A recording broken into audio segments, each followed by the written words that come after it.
بسم اللہ الرحمن الرحیم۔ السلام علیکم ورحمۃ اللہ وبرکاتہ۔ آج کل ایک سوال بہت زیادہ کیا جاتا ہے کہ اگر صحابہ اکرام نے میلاد نہیں منایا تو ہم کیوں منائیں، کیونکہ یہ تو ایک بدعت ہوئی، لہٰذا ہمیں اس سے اجتناب کرنا چاہیے۔ تو آپ کے لیے عرض کرنا چاہوں گا کہ آپ کو دین کی سمجھ میں غلطی لگی ہے۔ اس سے قبل کہ میں آپ کا جواب دوں، میں یہ عرض کرنا چاہتا ہوں کہ احادیث صحیحہ سے یہ چیز ثابت ہے کہ حضور نبی کریم صلی اللہ علیہ وآلہ وسلم اپنے میلاد کے دن، اپنی ولادت کے دن، اس کی مناسبت کی وجہ سے روزہ رکھا کرتے تھے، جیسا کہ صحیح مسلم میں آیا ہے۔ دوسری چیز، جب اللہ کے نبی صلی اللہ علیہ وآلہ وسلم کی مدینہ منورہ آمد ہوئی تو وہاں کے لوگوں نے دف بجائی اور حضور کی شان میں نعتیں پڑھی۔ تیسری چیز، قرآن پاک میں انبیاء علیہ السلام کے متعلق ذکر ہے، جیسا کہ سیدنا عیسیٰ ابن مریم علیہ السلام کے بارے میں آیا ہے، وَالسَّلَامُ عَلَيَّ يَوْمَ وُلِدتُّ وَيَوْمَ أَمُوتُ وَيَوْمَ أُبْعَثُ حَيًّا۔ سورہ مریم آیت نمبر 33 کہ سلام ہو اس دن پر جس دن میری ولادت ہوئی۔ تو لہٰذا ان ادلہ کے ساتھ، اور اس کے علاوہ اور بھی متعدد ادلہ ہیں جن سے میلاد شریف منانے کا ثبوت ملتا ہے، اگر ہم آپ کی یہ بات مان بھی لیں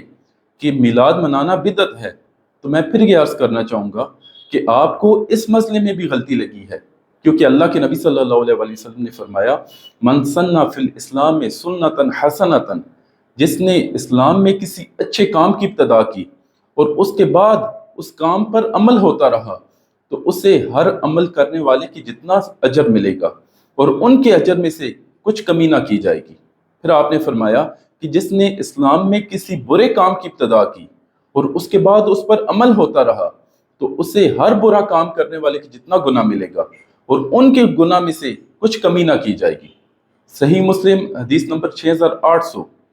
تو اب میرا آپ سے یہ سوال ہے کہ آپ اپنے دل پر ہاتھ رکھ کر یہ بتائیں کہ کیا حضور کی میلاد کی خوشی منانا، جس میں قرآن پاک کی تلاوت کی جاتی ہے اور حضور کی نعتیں پڑھی جاتی ہیں اور لوگوں کو کھانا کھلایا جاتا ہے، کیا یہ ایک اچھا اور نیکی کا کام ہے یا برا اور گناہ کا کام ہے؟ اگر آپ پھر بھی یہ سوال کریں کہ اگر واقعی بدعت حسنہ ہوتی ہے تو اس کی اور کون سی مثالیں ہیں، تو آپ کے لیے عرض کرنا چاہوں گا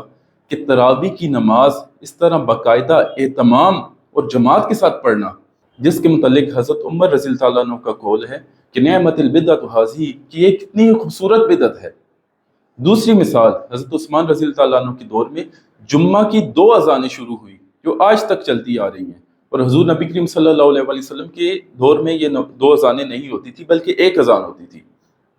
اسی طرح مساجد کے مینار بنانا، مسجدوں میں کارپیٹس اور قالین ڈالنا، کرسیاں رکھنا، مائک میں اذان دینا، کعبہ شریف پر غلاف چڑھانا، قرآن پاک پر غلاف چڑھانا، اور اس کے علاوہ اور متعدد مثالیں ہیں جن سے بدعت حسنہ ثابت ہے۔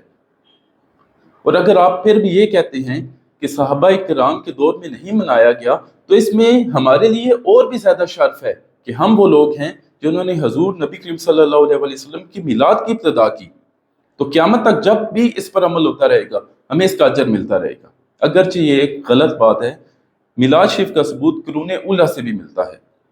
دعا ہے کہ اللہ تعالیٰ ہمیں حضور نبی کریم صلی اللہ علیہ وآلہ وسلم کی سنت پر اتباع کرنے کی توفیق عطا فرمائے اور اس تنگ نظری اور تعصب پسندی سے ہمیں نجات عطا فرمائے۔ وآخر دعوانا ان الحمد للہ رب العالمین۔